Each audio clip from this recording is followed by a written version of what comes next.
Hello दोस्तों, क्या हाल चाल। मैं नवीन मुंजाल भाई। मैंने वादा किया था, देखो यार, आपको बहुत सारे वीडियो मैं लिटिल एंट्री वाले बच्चों के लिए लेके आता रहता हूँ। तो आज का जो हमारा वीडियो है, फटाफट से, मतलब मैं चाहता हूँ कि 10 मिनट में मैं ये वीडियो को कंप्लीट करूँ। तो आज का वीडियो है मध्य प्रदेश के बच्चों के लिए। जो मध्य प्रदेश से डिप्लोमा के बच्चे, बहुत सारे मध्य प्रदेश के अंदर बहुत सारे डिप्लोमा के कॉलेज हैं, प्राइवेट भी गवर्नमेंट भी। और उन बच्चों को बीटेक करनी है तो उनके लिए, वैसे सब बच्चों को ऑलरेडी पता है कि भाई मध्य प्रदेश में कोई एंट्रेंस एग्ज़ाम नहीं होता, परसेंटेज के बेसिस पे एडमिशन होते हैं। मध्य प्रदेश में डिप्लोमा के परसेंटेज के बेसिस पे एडमिशन होते हैं। तो अब जो ये वीडियो देख रहे हैं बाहर के बच्चे, जैसे दिल्ली के बच्चे अपने हैं, यूपी के, बिहार के, पंजाब के, हरियाणा के, तो उनका ये मानना है कि क्या वो भी मध्य प्रदेश के कॉलेजेस में एडमिशन ले सकते हैं। भाई देखो यार, जो गवर्नमेंट कॉलेज हैं या गवर्नमेंट एडिड हैं या गवर्नमेंट यूनिवर्सिटी हैं, उनके अंदर तो भाई मध्य प्रदेश का डोमिसाइल रिक्वायर्ड है। आप डिप्लोमा कहीं से भी कर रखा है आपने, लेकिन अगर आपके पास मध्य प्रदेश का डोमिसाइल है तो आप उन कॉलेजेस में एडमिशन ले सकते हैं। और दूसरी बात, बहुत सारे ऐसे प्राइवेट कॉलेज या गवर्नमेंट एडेड कॉलेज हैं जो जो कि आउटसाइडर को भी अलाउ करते हैं मध्य प्रदेश के अंदर से बीटेक करने के लिए। लेकिन अब बात यह है कि भाई अगर प्राइवेट कॉलेज में जाना है तो फिर हम अपने स्टेट में रह जाएं, दूसरे स्टेट में क्यों जाएं। दूसरे स्टेट में जाना है तो बढ़िया कॉलेज कौन सा है कैसे पता लगेगा। हम तो भैया दिल्ली के हैं, हम भाई उनके लिए मैं बैठा हूँ यार। अब मैं कोई बच्चा तो हूँ नहीं, मैं भाई एक टीचर हूँ। मैं ऑलरेडी आपको बार बार कई बार प्लेटफॉर्म पे इस बता चुका हूँ। 11 साल हो गए हैं बेटे मेरे को टीचिंग के अंदर ही। और मैं आपको ये बताना चाहता हूँ कि मध्य प्रदेश के जो अब मैं आज आपको कॉलेज बताऊंगा वो बेस्ट है। और दूसरा, इसमें कोई फॉर्म फिल करने का कोई पैसा नहीं है। हाँ, सीएलसी के अंदर, सीएलसी होता है कॉलेज, जो सीएलसी मतलब कॉलेज लेवल की जो काउंसलिंग है। एक मिनट इसकी फुल फॉर्म देख लेते हैं यार, मैं सीएलसी भूल जाता हूँ। कॉलेज स्तर की काउंसलिंग को बोलते हैं, कॉलेज लेवल की काउंसलिंग, सही बोल रहा था। सीएलसी मतलब कॉलेज लेवल की काउंसलिंग। मतलब ये जैसे अपने यहाँ पे दिल्ली में क्या होता है, पहले आपका पेपर होता है, पेपर के बाद आपकी रैंक आती है, रैंक के बाद आपकी काउंसलिंग होती है, काउंसलिंग में आपकी first counselling, second counselling, third counselling, उसके बाद भी अगर सीटें रह जाए तो आपकी स्पोर्ट काउंसलिंग। तो ये काइंड ऑफ स्पोर्ट काउंसलिंग कह सकते हैं कि भैया जिस जिस कॉलेज में कौन सी सीट रहेगी तो वो सीएलसी, तो उसके लिए पेमेंट है। वो क्या है, अभी कोई फॉर्म नहीं आया, कुछ नहीं आया, लेकिन एआईसीटी का नोटिस आया था जो कि मैंने आपको बताया था, ठीक है। जो कि एआईसीटी का नोटिस मैं ऑलरेडी आपको बता चुका हूँ। नहीं तो ये वाली बात कि भैया 20 सितंबर से पहले पहले लिटिल एंट्री के न्यू बच्चों के एडमिशन हो जाने चाहिए। अब मध्य प्रदेश में एग्जाम तो होता नहीं, तो मध्य प्रदेश वाले बच्चों को मैं बताना चाह रहा हूं कि एआईसीटी का 8 मई का ये ऑर्डर है या 5 मई का ये ऑर्डर है। इसके अंदर क्लियरली मेंशन है कि जो लिटिल एंट्री के एडमिशन है 20 सितंबर से पहले हो जाने चाहिए। तो मेरा मानना है इस डेट को देखते हुए कि आपके जुलाई या अगस्त में ये फॉर्म निकल जाएंगे। पूरा डिटेल रूल बुक जो है आपकी आती है वो पूरी कंप्लीट आ जाएगी दोस्तों।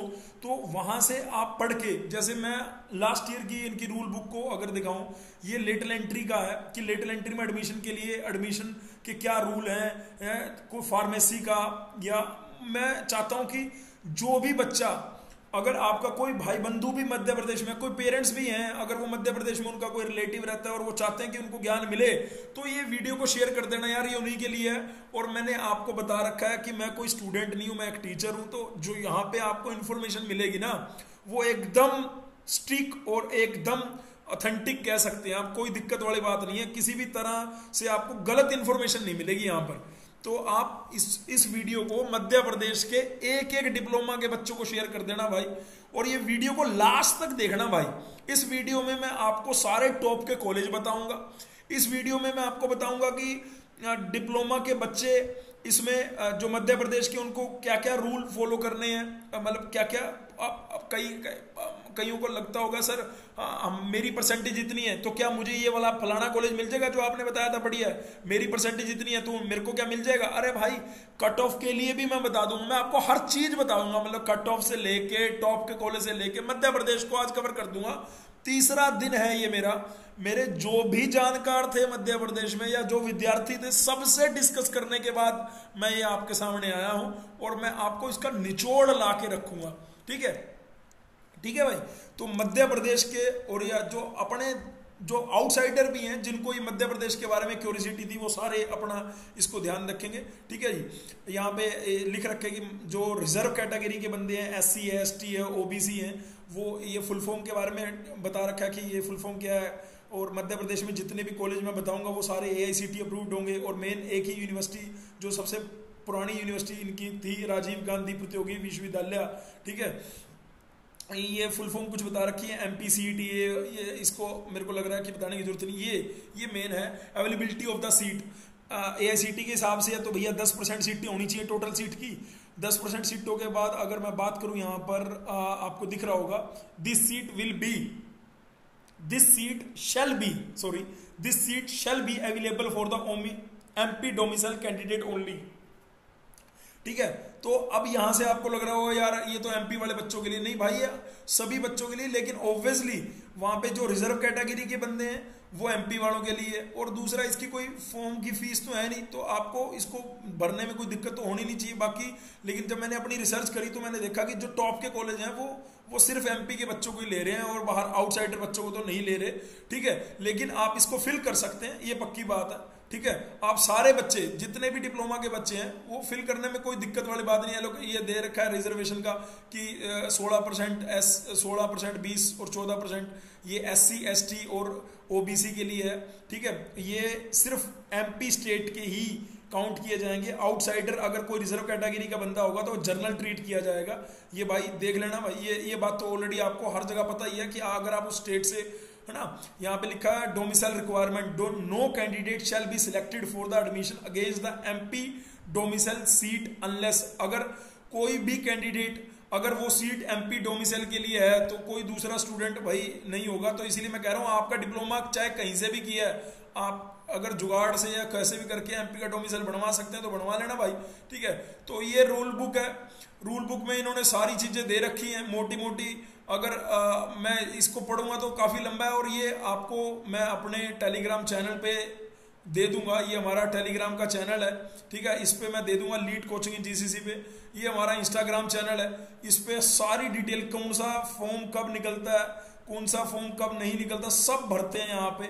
और जो भी क्वेश्चन से रिलेटेड जो भी बातें हैं यहाँ पे आती रहती है। मतलब मैं ये कह रहा हूँ, ये 2021 के जितने लीड अभी निकले हैं, मैं MP वाले बच्चों को भी कह रहा हूँ भाई इसको फॉलो कर लेना, तुम्हारे काम आएगा। ये जो इंस्टाग्राम का या टेलीग्राम का या ये हमारी जो ऐप है GCC की, अगर आप मान लो मध्य प्रदेश में रहते हैं लेकिन तुम्हें DTU लीड देना है, तुम्हें IP लीड देना है, तुम्हें हरियाणा देना है, तो भैया ये ऐप तुम्हें जरूर डेफिनेटली हेल्प करेगा। ठीक है, तो मैं अब आता हूँ कहाँ पर, इनकी मेन वेबसाइट पे। इनकी मेन वेबसाइट क्या सर, ये वाली ये एक पॉपअप आता है, इसको हटा देते हैं। मैंने लैंग्वेज इंग्लिश कर दिया, आप हिंदी में पढ़ना चाहे तो हिंदी में भी आ जाएगा, या हिंदी आ गया और इसको इंग्लिश में करना चाहे तो इंग्लिश भी आ जाएगा। तो अपन इंग्लिश में कर लेते हैं। ठीक है, इसको हटा देते हैं, पॉपअप को इंग्लिश में कर लिया। ये वेबसाइट का नाम क्या है, DTE, आपको मैं क्लियरली दिख रहा होगा, mponline.gov.in। सारी इंफॉर्मेशन इस वेबसाइट पे आने वाली है। और कब आने वाली है भाई, मध्य प्रदेश के बंदों को ये मैं आज 13 मई है, यहाँ पे दिख रहा होगा 13 मई के रात के 12 बज रहे हैं। तो मैं आपको कह रहा हूं कि आपकी जो बीटेक चाहे फर्स्ट ईयर वाला हो चाहे सेकंड ईयर वाला, इन सब का नोटिफिकेशन आपको जुलाई में दिखेगा। अभी कोविड में वैसे कोई ऐसा फिक्स नहीं कह सकते, लेकिन मैं ये फिक्स इसलिए कह पा रहा हूं क्योंकि मैंने आपको बताया कि AICTE का जो लेटरल एंट्री के लिए उन्होंने डेट बता दिया कि भैया 20 सितंबर तक हो जाना चाहिए, प्रपोज कर दिया उन्होंने डेट अपने एंड से। तो अगर सिचुएशन ठीक रहती है तो अदरवाइज ये कैलेंडर पहले भी चेंज हुए हैं, दोबारा भी हो सकते हैं, कोई वो वाली बात नहीं है। लेकिन अगर ये यही रहता है तो आपका जुलाई में ये प्रोसेस कंप्लीट शुरू हो जाएगा। वहां पे रूल बुक आएगी, कैसे करना है, क्या करना है, वहां पे आपको क्या करना है। सिलेक्ट कोर्स में आप ग्रेजुएट प्रोग्राम पे जाएंगे। ग्रेजुएट प्रोग्राम पे जाने के बाद आप आएंगे लेटरल एंट्री। अब कई बच्चे सोचेंगे सर हमें तो बीटेक करनी है, ये BE है। अरे BE और बीटेक में कोई फर्क नहीं होता मेरे दोस्तों। बैचलर इन इंजीनियरिंग और बैचलर इन टेक्नोलॉजी दोनों सेम है। आप BE और बीटेक से गेट के लिए, PSU के लिए कोई फर्क नहीं किसी भी तरह। कई सोचते हैं सर BE इवनिंग वाले को बोलते हैं, बीटेक मॉर्निंग वाले को बोलते हैं। नहीं भाई, ऐसा कुछ नहीं है, ये सब फैले पड़े हैं यूट्यूब पे। हर कोई दूसरा बंदा आगे ये बोल रहा है, ये बोल रहा है, ऐसा कुछ भी नहीं है। तो भाई ये ऐसा BE और बीटेक बिल्कुल सेम है। हल्का फुल्का जो मान्यूट सा फर्क है वो आपके लिए कोई ज़्यादा वो नहीं है कि मैं अभी उसको लेके बैठूँ और आपको बताऊं, ठीक है। कोई ये नहीं है कि उसमें थ्योरी ज़्यादा होती है, प्रैक्टिस कुछ भी नहीं है, सब सेम है, टोटल सेम है। आपको अगर मैं 2 वर्ड में बोलना चाहूँ तो बी और बीटेक टोटली सेम है मेरे दोस्तों, ठीक है। अब मैं इसके लिए अलग से 2 मिनट का वीडियो बनाऊँ और बता दूँ, ऐसा नहीं है, मैं इसी में बता रहा हूँ आपको, ठीक है। Apply for the counselling schedule यहाँ पे आएगा, रूल बुक जो मैं आपको कह रहा था अगले बार के लिए। और अगर आप पिछली ईयर की कोई कट ऑफ देखना चाहते हैं तो यहाँ से आप कट ऑफ लिस्ट देख सकते हैं 2019-2020। मैं नीचे कर देता हूँ इसको ताकि आपको क्लियरली दिखाई दे। यहाँ से ये देखिए, ये मैं गया, ठीक है, यहाँ पे कट ऑफ पे आया, इसके नीचे 2019 की भी दिखेगी, ठीक है। मैंने तो डायरेक्टली यहाँ पे डाउनलोड कर रखी है, तो मैं आपको 2020 की दिखा रहा हूँ, ठीक है।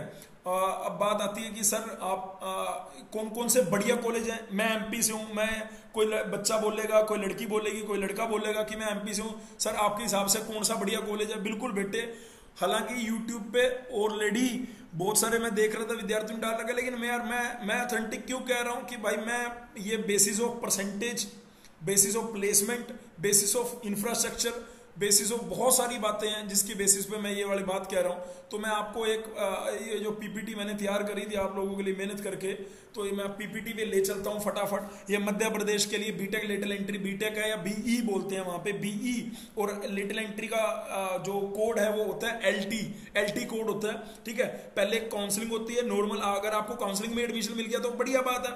अगर आपको अपनी फर्स्ट काउंसलिंग सेकंड नहीं मिला तो भैया सीएलसी से वो जो उनकी डेट है, ठीक है, सितंबर में वैसे टेंटेटिव लास्ट ईयर हुआ था, इस साल जो है अगस्त में होने की उम्मीद है और सितंबर तक फाइनल हो जाएगा आपका, ठीक है। तो मैं यहाँ पे चलता हूँ। सबसे पहले हम आते हैं मध्य प्रदेश के टॉप 10 जो अकॉर्डिंग टू मी है यार, ये मेरे अकॉर्डिंग कैसे, जो मेरे जानकार पढ़ते हैं या जो पढ़ाते हैं, मेरे तो कई जानकार यार इंजीनियरिंग कॉलेजेस में टीचर हैं, ठीक है, फ्रेंकली स्पीकिंग, ठीक है। तो जहाँ जैसे पता लगा तो भैया सबसे ज़्यादा अच्छी प्लेसमेंट जो है, मतलब अगर हाईएस्ट पैकेज की बात करें या एवरेज पैकेज की बात करें तो सबसे अच्छी प्लेसमेंट ये जो गवर्नमेंट एडिड है, ये इसकी फीस ज़्यादा है ना। वहाँ पे मध्य प्रदेश में सरकारी कॉलेजेस की फीस मेरे दोस्तों 20,000 से 25,000 के बीच में है, और जो प्राइवेट कॉलेज या गवर्नमेंट एडिड है उनकी फीस थोड़ी सी ज़्यादा है, और प्राइवेट की तो और ज़्यादा है, 1 लाख 1.5 लाख। तो मैं तो सिर्फ आपको गवर्नमेंट कॉलेज, गवर्नमेंट एडिड या गवर्नमेंट यूनिवर्सिटी के बारे में बताऊंगा जिसकी फीस कंपेरेबल है। इनकी फीस थोड़ी सी ज़्यादा है लेकिन इसकी प्लेसमेंट बहुत बढ़िया है। ये 1952 का कॉलेज है, Shri Govind Singh institute of technology and science, Indore MP में है। इसको अगर निकनेम से जानते हैं कई लोग, SGSITS के नाम से जानते हैं, SGSITS के नाम से जानते हैं इंदौर। ये बढ़िया कॉलेज है, नो डाउट। अच्छा, इसमें मतलब ये मैं अपनी नज़र में आपके लिए, या डिप्लोमा का कोई भी बच्चा अगर मान लो वो मध्य प्रदेश से नहीं है और वो उधर जाना चाहता तो भैया पहले नंबर पे आप इसको भरना। दूसरे नंबर पे मेरी नज़र में IET DAV है, ये भी गवर्नमेंट, मतलब इसको अभी आप यूनिवर्सिटी ऑन में देख सकते हैं। अगर जैसे मैं आपको दिखाऊं कि इसको मैं लेके चलता हूं यहाँ पे, ठीक है, मैं यहाँ पे आपके लिए खोल रखा है, ये मैंने खोल रखे हैं बीटेक के गवर्नमेंट ऑटोनोमस, और मैं यहाँ पे खोल रखे हैं गवर्नमेंट एडिड, और तीसरे नंबर पे मैंने खोल रखे हैं आपके लिए यूनिवर्सिटी जो है। तो ये यूनिवर्सिटी ऑन के अंदर है, ये रहा इंस्टीट्यूट ऑफ, इसके अंदर कितनी ब्रांच है टोटल DAV के अंदर, ठीक है। इसके अंदर ब्रांच है हमारी 1 2 3 4 5 6, मेरे को याद नहीं रहेगा ना यार, हर कॉलेज की ब्रांच कैसे याद रहेंगी। 6 ब्रांच है, सिविल है, कंप्यूटर है, electronics and instrumentation, electronics and telecommunication, information technology, mechanical, जो इलेक्ट्रॉनिक्स एंड टेलीकम्युनिकेशन है, और कंप्यूटर है उसमें 12, बाकी सब में 6 सीटें हैं डिप्लोमा वालों के लिए। क्योंकि भैया जो कंप्यूटर ब्रांच है वहाँ पे 120, तो AICT के हिसाब से 10% सीटें तो ये होगी डिप्लोमा वालों के लिए। लेटल एंट्री की सीट बता रहा हूँ मैं आपको, ये आपको रूल बुक में भी दिख जाएगी। जो रूल बुक मैं आपको दूंगा ना दोस्तों, ये रूल बुक जो है इसके नीचे अगर हम जाएं तो अवेलेबिलिटी ऑफ द सीट, ये देखिए रूल बुक के नीचे भी आपको ये सीट्स दिख जाएंगी। ये गवर्नमेंट एडिड, आगे ये गवर्नमेंट एडिड भी मेरे टॉप 10 की लिस्ट में है। ये मैं आपको बता रहा था जो नंबर 1 गवर्नमेंट एडिड में, ये जो तीसरे नंबर पे लिखा हुआ है, इसके अंदर अगर हम 2020 की बात करें तो बायोमेडिकल में 6 सीटें थी, सिविल के अंदर 12 सीटें थी, CSC के अंदर 9 सीटें थी। भाई अगर तुमने इस कॉलेज से नियत से, अच्छी ईमानदारी से पढ़ाई करी तो आप 100% यहाँ से नौकरी लेके निकलोगे।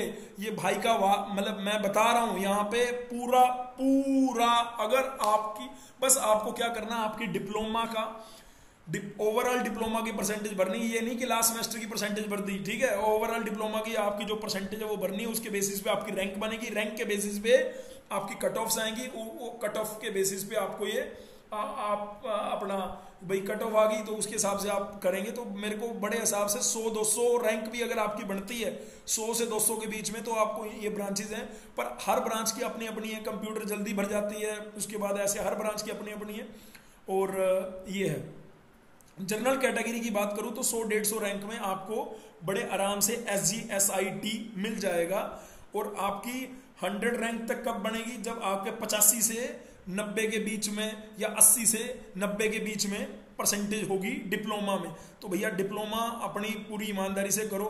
तो मैं आता हूँ, ये जो मैं आपको बता रहा था यूनिवर्सिटी के बारे में, ये वो नीचे, ये तो प्राइवेट की तो अपन बात ही नहीं कर रहे भाई। प्राइवेट तो बीटेक करनी है तो अच्छी जगह से करो, वरना मत करो। मैं हर बार बोलता हूँ, हर बच्चे को बोलता हूँ, भाई ये 10 कॉलेज बताए हैं भोपाल में, मेरी नज़र में तो यही है। और बाकी आप किसी दूसरे स्टेट में कर लेना बाकायदा की। मैं अब ये नहीं है कि ये कोई मेरे वो है भाई, मैं इनके बारे में क्यों ना बताऊं आपको। तो ये मैं कह रहा था, ये यूनिवर्सिटी आउन के अंदर आ गया है। हालांकि ये गवर्नमेंट एडिड में था पहले, तो ये 1906। अबे तुम्हें लग रहा होगा सर वो जो कॉलेज आपने बताया अभी अपनी पीपीटी में, वो कॉलेज है मैं ईयर भूल रहा हूँ यार, 1952 का। और 1952 के बाद सीधा 1996। इससे अच्छा तो सर जबलपुर है। कई बंदे बोल लेंगे मेरे को, सर जबलपुर तो आज़ादी से पहले ही बन गया था, आज़ाद हुआ था हमारा देश अगस्त में, जबलपुर में 1 महीना पहले जुलाई में बन गया था ये 1947 में जबलपुर इंजीनियरिंग कॉलेज। तो कई कहेंगे सर जबलपुर जैक ये बहुत जबलपुर, लेकिन यार जबलपुर जगह थोड़ी सी मतलब ऐसी नहीं है कि, हाँ बढ़िया कॉलेज है नो डाउट, बहुत पुराना कॉलेज है। और आपको यहाँ पे कोर ब्रांचेस के अंदर बहुत बढ़िया ज्ञानी आदमी मिलेंगे, ज्ञानी प्रोफेसर मिलेंगे, लेबोरेटरी सब होगा। लेकिन यार दिक्कत क्या है कि मान लो जैसे इंदौर है या भोपाल है, वहाँ पे आपको क्या है कि आपको गेट की, इंजीनियरिंग सर्विसेज की, सिविल सर्विसेज की, जो अगर आपका आगे भी तो प्लान होगा। ये थोड़ा कि आपने डिप्लोमा के बाद डिग्री कर ली तो हो गया काम, ऐसा तो नहीं होगा ना। तो आपका अगला भी तो प्लान होगा, तो वो प्लान आपका डेफिनेटली काम करेगा, ठीक है। तो मेरी नज़र में भाई मैं प्लेसमेंट को देख रहा हूँ, सबसे ज़्यादा वेटेज मैंने प्लेसमेंट को दिया। तो प्लेसमेंट की नज़र में सेकंड नंबर पे जबलपुर इंजीनियरिंग कॉलेज नहीं है, सेकंड नंबर पे IET DAV है। इसकी फीस ज़्यादा है, मतलब 70,000 80,000 रुपये के राउंड होगी। एग्जैक्ट यार भाई एग्जैक्ट कैसे बता सकता हूँ मैं, एक कॉलेज की वेबसाइट खोल लूँगा, वहाँ से जाके आप भी देख सकते हो। तो आपको तो मोटा मोटा पता होना चाहिए, उसके बाद आप जाके आपका काम है ना। लेकिन ये पक्का है कि इस रिसर्च में जो आपको दी जा रही है इसमें कोई कमी नहीं है। उसके बाद तीसरे नंबर पे मैं जबलपुर इंजीनियरिंग कॉलेज, जबलपुर 1947 वाले को रख रहा हूँ। अब कई जो बच्चे कहेंगे कि जो UIT है ये भोपाल का, जो ये कैंपस के अंदर का बता रहा हूँ RGVB, इसको मैं नंबर 4 पे रख रहा हूँ। अब कई कहेंगे नहीं सर नंबर 4 पे तो आप MIT ग्वालियर भी हो सकता था, 1957 का कॉलेज। अरे यार इनकी और इसकी दोनों मैं इसको ऊपर रख रहा हूँ, UIT RGVB को, ठीक है, भोपाल में है जो। उसका रीज़न मैंने आपको बता दिया भैया, गेट ये सब चीज़ें। और ठीक है प्लेसमेंट दोनों की कंपेरेबल है, कोई बहुत ज़्यादा फर्क नहीं है। ऐसा नहीं है कि भाई इसकी UIT RGVB की प्लेसमेंट और MIT ग्वालियर की प्लेसमेंट में बहुत ज़मीन आसमान का अंतर होगा, ऐसा नहीं है। इसकी भी प्लेसमेंट बहुत अच्छी है, ठीक है, जो कि MIT ग्वालियर में है। इसको हम बोलते हैं Madhav institute of technology and science, 1957 का कॉलेज है भाई साहब। इतने पुराने कॉलेज भाई। मध्य प्रदेश की एक सबसे अच्छी बात पता लगी, कॉलेज बहुत पुराने यार। और पुराने कॉलेजेस में मैं कह रहा हूँ प्रोफेसर्स बढ़िया होंगे और आपको सीखने के लिए बहुत मिलेगा। अगर भाई साहब आउटसाइडर को मौका मिले ना तो मार देना चौका भाई, रुकना मत। अगर आपकी डिप्लोमा में परसेंटेज बहुत बढ़िया है तो जाओ और भर देना भाई साहब इसका फॉर्म, कोई दिक्कत वाली बात नहीं। लेकिन हाँ मैं अभी आपको वो दिखा दूंगा, वहां पे लिख रखा है डोमिसाइल में यस मतलब वहां पे डोमिसाइल रिक्वायर्ड होगा, यस का मतलब डोमिसाइल रिक्वायर्ड होगा वहां पे। तो आपके पास अगर डोमिसाइल नहीं होगा तो इन कॉलेजेस में एडमिशन का मेरे को लगता है संकट आपको आ सकता है। बाकी आप इस वीडियो के नीचे कमेंट करके हमें बता सकते हैं अगर हम गलत हैं तो, अगर हम ठीक हैं तो। वैसे तो मैंने बताया कि जो आपको ज्ञान दे रहा हूँ यहाँ पे एकदम स्ट्रिक्ट ज्ञान दे रहा हूँ, ठीक है। अच्छा, अब मैं बात करता हूँ यहाँ पर कितने हमारे पास यहाँ पे जो यूनिवर्सिटी अमाउंट थी उसके अंदर कौन कौन से यूनिवर्सिटी में, एक दो तो मैं बता चुका हूँ, ठीक है। दो तीन यूनिवर्सिटी और हैं, ठीक है। वो उसका क्या कहना है, उनमें कितनी ब्रांचेज हैं उसको देख लेते हैं, अभी बता देता हूँ वो भी, ठीक है। ठीक है भाई, तो मैं यहाँ पर पहले ये बता रहा था, विदिशा वाला जो कॉलेज है ये हमारा किसके अंदर आता है, गवर्नमेंट एडिड है शायद ये, तो गवर्नमेंट एडिड में जाते हैं। गवर्नमेंट एडिड सबसे सेकंड नंबर पे गवर्नमेंट एडिड है, ठीक है। तो गवर्नमेंट एडिड मेरे को लगता है MIT ग्वालियर भी गवर्नमेंट एडिड है, यही बोल रहा था मैं। और ये विदिशा वाला भी गवर्नमेंट एडिड है, बिल्कुल सही बोल रहा था मैं, ये भी क्या है, गवर्नमेंट एडिड है। और देखो गवर्नमेंट एडिड 3 कॉलेज हैं, MIT ग्वालियर और SIT विदिशा, SATI बोलेंगे, सम्राट अशोक टेक्नोलॉजिकल इंस्टीट्यूट, सम्राट अशोक टेक्नोलॉजिकल इंस्टीट्यूट। भाई हमें फ्लो में हम इनके नाम ना बोल पाए because we are belongs to Delhi, हम दिल्ली में हैं, है ना। तो हम ऐसा नहीं है कि हम मध्य प्रदेश में बैठे हैं या वहां से हमने कोई पढ़ाई करी है, BTech MTech या PhD, हमारी सारा चीज दिल्ली से हुई है, ठीक है। DTU से हुई है भाई, हमारी BTech YMCA से हुई है, हमारी जो MTech है वो DTU से हुई है, PhD जो है वो DTU में है। तो हमारा जो सारा बैकग्राउंड है वो दिल्ली के आसपास रहा है। तो मैं ये कहना चाह रहा हूँ कि आपको SATI विदिशा, ये गवर्नमेंट एडिड जो 3 कॉलेज है ना, तीनों बढ़िया हैं। आप तीनों में से सबसे पहले आप इसको रख सकते हैं, दूसरे नंबर पे आप जो मैंने आपको बताया IT, तीसरे नंबर पे जो मैंने आपको बताया, बिल्कुल बिल्कुल बढ़िया सीरीज बताई है आपको भाई। मैं अगर तुम्हारी जगह होता तो मैं यही सीरीज फॉलो करता, ठीक है। आगे आपकी मर्जी है, ठीक है। अब मैं यहाँ पे 5वें नंबर पर आपको बता दिया कि ये भी गवर्नमेंट एडिड है और ये भी गवर्नमेंट एडिड का मतलब है ये फीस जो है आपको 60 से 70 हज़ार रुपये के बीच में होगी, ठीक है।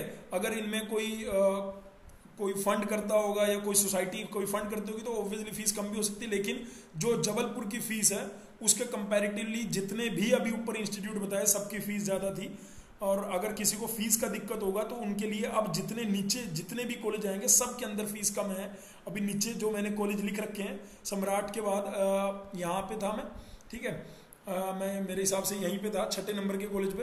अगर मैं 7वें नंबर पे जाऊँ तो रेवा इंजीनियरिंग कॉलेज रेवा में अपना मध्य प्रदेश में रेवा में ही है, 1964 का कॉलेज है, बढ़िया पुराना कॉलेज है। मैं कह तो रहा हूँ भाई मध्य प्रदेश में कॉलेज बहुत सरकारी कॉलेज है, फीस कम मिलेगी, ठीक है। और मेरे हिसाब से बढ़िया है। लेकिन अगर आपको कि सर मेरे को केमिकल ब्रांच के लिए देख रहा हूँ, तो भैया केमिकल ब्रांच के लिए अगला कॉलेज ये फाड़ है भाई साहब, मस्त फाड़ है केमिकल ब्रांच की, 100% प्लेसमेंट आपको यहाँ पे दिखेगी।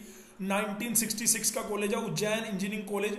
मैंने इसको 8वें नंबर पे रखा है। इसका पहले नाम जो था government engineering college Ujjain, government engineering college के नाम से ज्यादा फेमस था, ठीक है, 1966 का। और ऊपर जो बताया रेवा 1964 का, तो ऊपर जो बताया 1960 का, ऊपर जो बताया 1957 का। मैं ईयर वाइज आया हूं तो आपको लग रहा होगा अरे ईयर वाइज आया तो एकदम से मैंने 1986 को चौथे, अरे यार भाई यूनिवर्सिटी है वो, सब सारे रिसोर्सेज होंगे यहाँ पे, आपको बहुत बड़ा कैंपस, आपको वो सारी चीजें, इस वजह से मैंने। और दूसरा इसकी प्लेसमेंट भी आप देख लेना यार, मैंने जाके इनकी प्लेसमेंट को भी क्रॉस चेक करा, बढ़िया प्लेसमेंट है, ठीक है। अब आपको बोलोगे कि फलाने ने ये बोला था, फलाने, अरे भाई हमें कोई मतलब नहीं, ये बढ़िया है, बता रहा हूं आपको, आगे आपकी मर्जी है, ठीक है।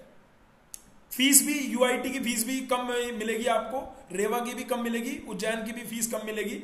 ये इजेक भी सरकारी कॉलेज है, इंदिरा गांधी इंजीनियरिंग कॉलेज सागर, ये भी 1981 का कॉलेज है। हालांकि अब आपको 1964, 1947, 1957 के मुकाबले में ये कॉलेज लग रहा हो अरे यार ये तो मतलब नया 1981।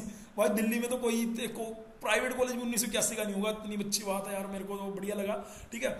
उसके बाद ये पहले 10वें नंबर पे आता है न्योंग इंजीनियरिंग कॉलेज, ठीक है, NEC बोलते हैं इसको। 2012 में ये पहले एक्चुअली यहाँ पे ना पॉलिटेक्निक था, न्योंग पॉलिटेक्निक, उसको इंजीनियरिंग बनाया गया। 2 ब्रांचें हैं इसमें, दोनों ठीक हैं, और पॉलिटेक्निक की अच्छी प्लेसमेंट थी तो ये इंजीनियरिंग में आ गया, लेकिन इसको 10वें नंबर पर रख सकते हैं यहाँ पर। तो ये 10 टॉप के कॉलेज हैं मेरी नज़र में भाई। मध्य प्रदेश के लड़कों लड़कियों के लिए बार बार बोल रहे थे सर मध्य प्रदेश के कॉलेजेस के बारे में बताओ, हम क्या भर सकते हैं। मैंने वो भी बता दिया, मैंने बता दिया एंट्रेंस एग्जाम नहीं होगा, मैंने बता दिया परसेंटेज के बेस पे होगा, सब चीजें मैंने बताई हैं। अगर फिर भी रूल बुक में से मैंने कोई चीज छोड़ दी हो तो मैंने आपको बोला कि आप मेरे प्यारे बच्चों, आप हमारे टेलीग्राम पे, इंस्टाग्राम पे जाके कर लेना। मैं टेलीग्राम पे ये पूरी रूल बुक और लास्ट ईयर की कट ऑफ डाल दूंगा, अभी डाल दूंगा।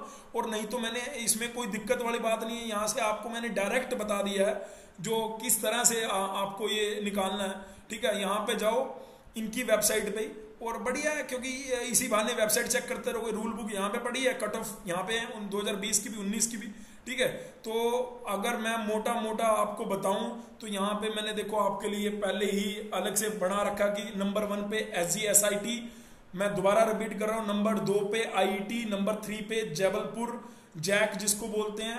ठीक है, चौथे पे आप UIT या MIT में से किसी को, मैंने चौथे पे देखो 2 नंबर दे रखे, चौथा इसको भी और इसको भी, MIT को भी और UIT को भी। 5वें पे सती विदिशा, 6ठे पे रेवा, 7वें पे, 8वें पे उज्जैन इंजीनियरिंग कॉलेज, 9वें पे जो न्योंग में पहले पॉलिटेक्निक हुआ करता था, ये पहले पॉलिटेक्निक हुआ करता था, मैं I am damn sure about this.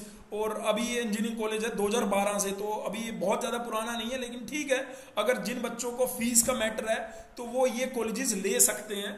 ठीक है, और बाकी भाई तुम्हें गेट के लिए देखना पड़ेगा, कैट के लिए देखना पड़ेगा, है ना, सिविल सर्विसेज, इंजीनियरिंग सर्विसेज की तैयारी करनी पड़ेगी, उसमें तो कोई डाउट नहीं है। ठीक है, आपको उस लाइन में उधर जाना पड़ेगा उस चीज़ में। तो मैं जाते जाते ये बोलूँगा कि भाई जो आपका लास्ट ईयर का था वो सितंबर में प्रोसेस शुरू हुआ था, इस बार अगस्त में या जुलाई में प्रोसेस शुरू हो सकता है।